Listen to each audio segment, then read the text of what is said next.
Oh, wait. Clown Bacon FC here, as I decided to transfer out Salah 30 minutes before the deadline for Mane. Why? I think that is what they call, unlucky! But welcome to the GW2 Preview! But first, the Game Week 1 review. With the Game Week 1 average, the very first week of the year's mean value being 50 points. Wait, hang on, those damn triple cappers be flexing too hard, ruining the average, I reckon. Terrible behaviour. But my team, the best team in the world, they're still gonna finish first, yes? Scoring 40 points. Wait, what was that? Sorry, I didn't hear you. It was 40 points, alright? 40. Oh dear. Yeah, I transferred out Salah for Mane. Ha, you can all laugh at me. But don't worry lads, I'm purposely having a very bad first game week, so that all of your other game weeks, you get a green arrow. See, work big, not smart, eh? With my old rank being first place. Yeah, we were all technically first place on 0 points for like an hour, right? So well done, lads. A live rank of first place in the entire world in the bag for all of us, yes. With my rank now, after only 40 points, being irrelevant. Rank does not matter for at least 5 weeks, alright? Once these geezers have stopped splunking all of their chips straight away, and the waste men stop playing after like 3 weeks, we can then actually care about the rank, okay? So no problem right now. With my team and the games finishing like this. So we started the week with Fulham Arsenal. Wet wipe FC vs the Gunners. Do Fulham realise they got promoted, right? Hashtag full force back down to the championship, I reckon. Where it finished 3-0 there. But Aubameyang only getting his cannon foot on the end of one of those goals, only getting the one piece of action all day. Not enough, come on. But I will therefore take those 7 double to 14 points in my first captain pick of the year. So no problem was there. Or at least we didn't go for Captain Mane, right? That would have been an even bigger unlucky. But what was the unlucky was Mitrovic not even starting. I know Fulham are like kind of bad anyway, but Fulham without Mitrovic is literally League 1 level, never mind Championship. But I kind of wasn't expecting him to score against Arsenal anyway, so all part of the plan. Next, we saw the very defensive, haven't heard of attacking in 21 years, Crystal Palace taking on Southampton. Where Roy Hodgson, owl looking mother trucker, what do you think you're doing, lad? Letting your team play like prime Barcelona with Lionel Zaha up front, putting up a true daddy performance to shut down our very own Daddy Ings. Also making McCarthy and goals look like an absolute cheeky scrub. Only the 2 points from each of them in my team, where I'm expecting big things from you soon, alright? Or you're both getting a spanked bottom. We saw Liverpool tackle the Leeds. Where hold up, wait a minute, Leeds looked pretty damn good. And when I was making my 100% correct predictions, never ever failed before guesses, I thought they would only be like 1 or 2 goals in it. Not expecting that many goals going around. So that's what I thought 30 minutes before the deadline, whilst I was staring deep into the souls of all my players. I was like, hang on here. Why don't I just go Mane over Salah? I doubt there's going to be that many goals in the games. And ironically, the main reason I swapped over was because I was like, they're probably not going to get any penalties, are they? They get 2! Are you mad? So after that last minute transfer, which didn't seem that illogical or that stupid right then, it cost me 18 points already. Like just from one little decision which didn't seem that bad.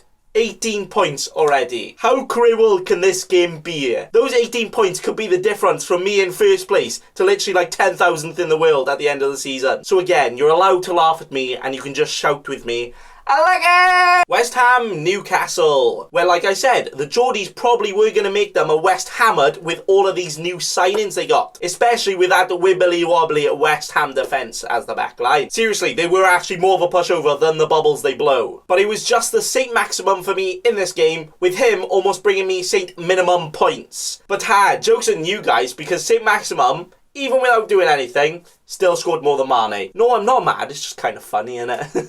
Like how? So Saint Maximum better than Mane confirmed? I think so. Then next, the West Bromwich sandwich versus the Leicester. Where at the start of the game, West Brom looked pretty damn good. Proper good chance of getting something. Then the only something they got was a wet willy from Jamie Vardy, as he smashed in 2 penalties having a party to make Leicester win 3-0. But we're hey, James Justin, Mr. JJ. What an absolute legend already. The cheapest player in my team, not only getting the only clean sheet in my defence, but he also got an assist for being deck chaired, slam dunked on the floor to win a penalty, making him get the very, very, very much appreciated 9 points, even when he got a yellow card. Now, without his score, I would be in the dirty, disgusting depths of the 30-point bracket. Can never be that bad. 40-point gang, rise up, hey. With next, Spurs versus Everton. And oh dear, remember when Spurs were like good? Yeah, that lasted like all 3 games, didn't it?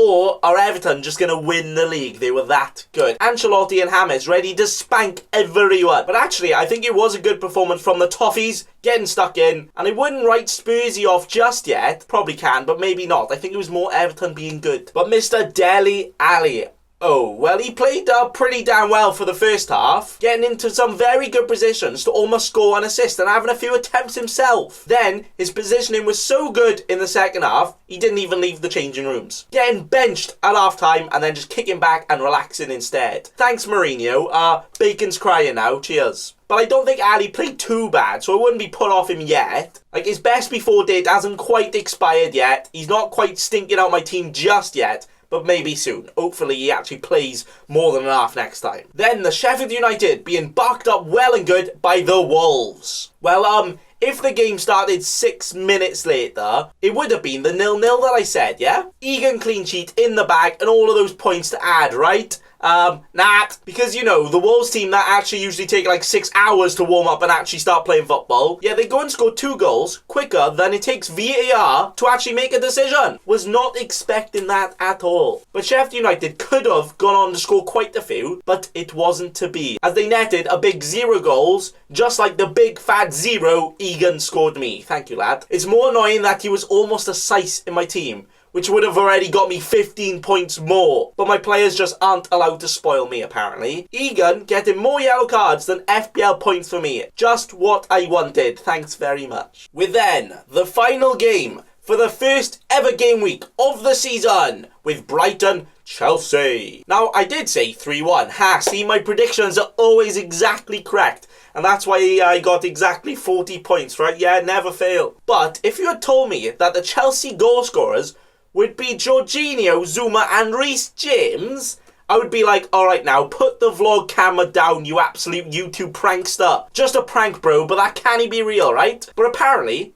it was. But thankfully, Werner did get a small boy 5 points for winning the penalty and getting an FPL assist. But him winning that penalty also gave him a dead leg, where he's now flagged on FPL a 75% chance of playing. But I think he will, don't worry. But I will happily volunteer myself to give him CPR on that dead leg, just to make him play next week, because he looked very good. And Werner, I need you, lad. I need you to score me some points next week, okay? And that was all of the team chin wagged. All of the Game Week 1 amazing performances praised. All 0 of them. For the team that went on to score me the big, fat, whopping 40 points. 40. Like, are you mad? I know, right? Shut up, Bacon. Stop flexing on all of us. I just got so many more points than you. I'm sorry, lads, but I'm just that good, okay? But at least all my players played most of the game. Most of them showing quite promising signs as well. And no major red flags being waved in my face for changes that really need to be made right now. It all looks kind of good. But my team did have 3 yellow cards and only 1 goal and 2 assists between them all. And those 2 assists were winning penalties. Oh dear. But at least we didn't have a captain blank too, so it could have been a lot worse, alright? Like, if I only had like 20 points the first game week, I think I would have actually deleted my FPL team, deleted my channel, finished forever. But it's only 1 bad week. It's not the worst of scores. 1 good captain pick and we're all in the money, ready for the next 36 game weeks. Now on to the Game Week 2 Preview with this. Straight away, I will tell you, let you know, a little secret exposed, that the Sadio Mane that was in my team, which made me a Sadio myself, has already been transferred out to the almighty Bruno Fernandes. But let's have a little chitty chatter with how I think each of the games will go and how every single one of my players will go on to score 3 hat-tricks each. Easy, mate. Starting with Everton West Brom. Now, after just the first game, I'm scared. petrified, sleeping with a water bottle and the lights on, just in case the scary ghosts of Richarlison, Calvert-Lewin, or even James Rodriguez come and jump scare me by scoring all of the points this game, and I don't have any of them. Where I really think Everton are going to win very comfortably here,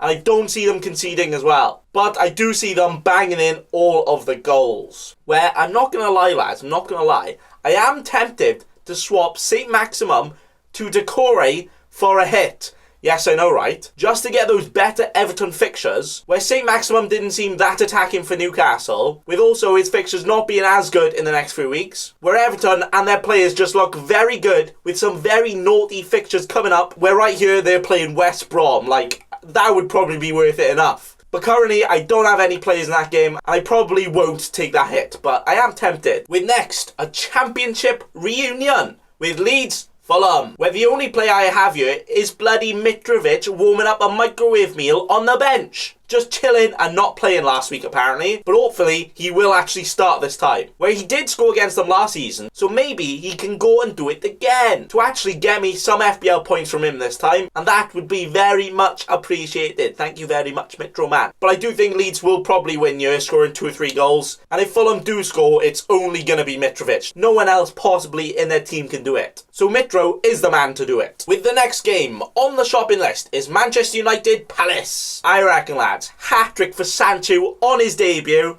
Oh wait, that didn't happen. I like it. But first game for United in the league this season is at home, where I think they will be filled with anger, ready to go out with flames firing around to at least get a 3-goal victory. Yes, very good. Question marks do lie around how they will be lining up here though. Are we going to see a diamond formation with the Donny van der Beek, which could see maybe Greenwood not playing, but then also Rashford up front? Or are we just going to end up seeing a random 5 at the back from the tactical genius Ollie himself? But either way, Bruno could very easily be in the money, where my main motivation for my transfer to get him in was to have another great captain option. But I might not even captain him. With the next game of Arsenal West Ham, which does contain my current captain, with Aubameyang! West Ham.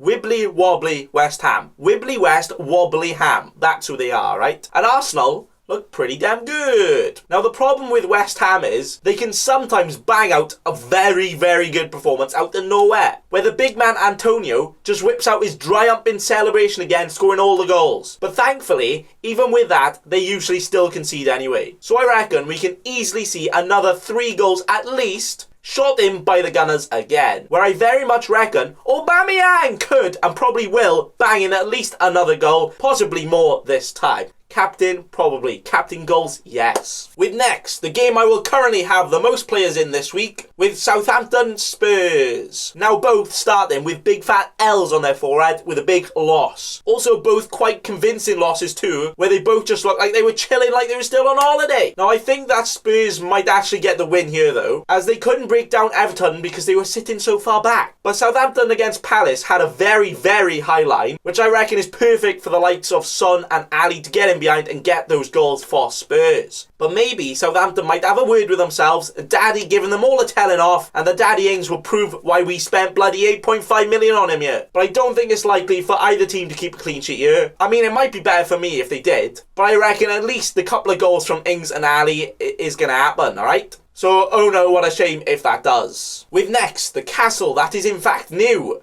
This Brighton. Both had a pretty good first game of the season, where yeah, Brighton did lose 3-1, but showed some quite promising signs, a lot of belief, where Newcastle also put the wibbly into the wobbly West Ham. So this game, no clue lads, not gonna lie. What is gonna happen, we don't know. It could finish 3-0 either way, and I just wouldn't be that surprised. But the only player I've got in this game is big man, St. Maximum, who I don't really think is going to get much, to be honest. Brighton will probably play a 5 at the back again with wing-backs, meaning St. Maximum is going to have to do at least 17 roulettes and elasticos to get anywhere near that goal. I mean, he might do that skill part, but he probably won't get any goals or assists. But he could, right? Still tempted by that -4 to Decore, but probably not. With next, one of the biggest games of the season already, with Chelsea versus Liverpool. Can the big money spenders Chelsea prove why spending bloody 300 million in one window can actually be a good idea? Or can the current champions give Chelsea a little spin on the jaw and sit them down to their level? This game is going to go either way. No idea who will win it, but we all know we are definitely in for a treat. An absolute spectacular, exciting game. But in this game, I'll actually only have the potentially injured Werner, but I reckon he still plays anyway. Then the out of form Trent.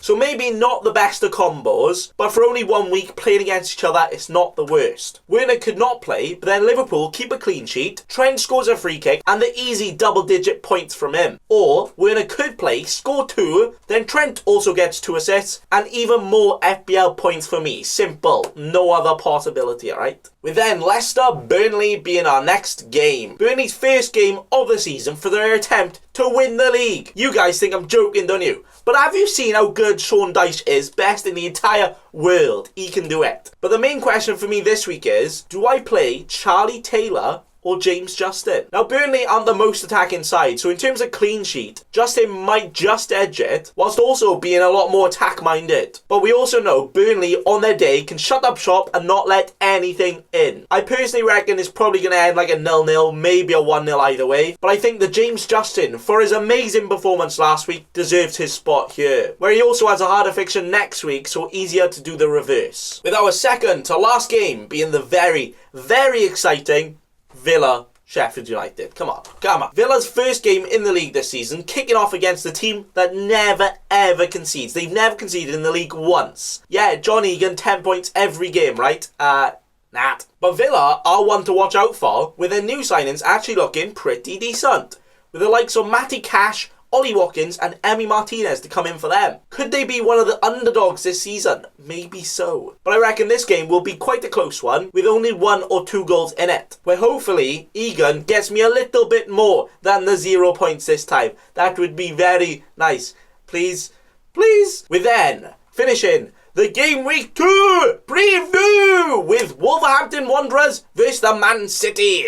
Where Man City might be the ones wondering where their new signings are. Potential of Messi, potential of Koulibaly joining. And it looks like neither are happening. But I don't have any players in this game for me, where usually Wolves do quite well against Man City, so could see it being quite a tight game going either way. So this is more of a watch to see how the teams line up and see the result of the Pep Roulette in the first week, where a lot of people will be looking to get the likes of De Bruyne in after this week. But if I had to give my very accurate, never wrong predictions, I would probably go for 2-1 to City. And that is it. The Game Week 2 Preview.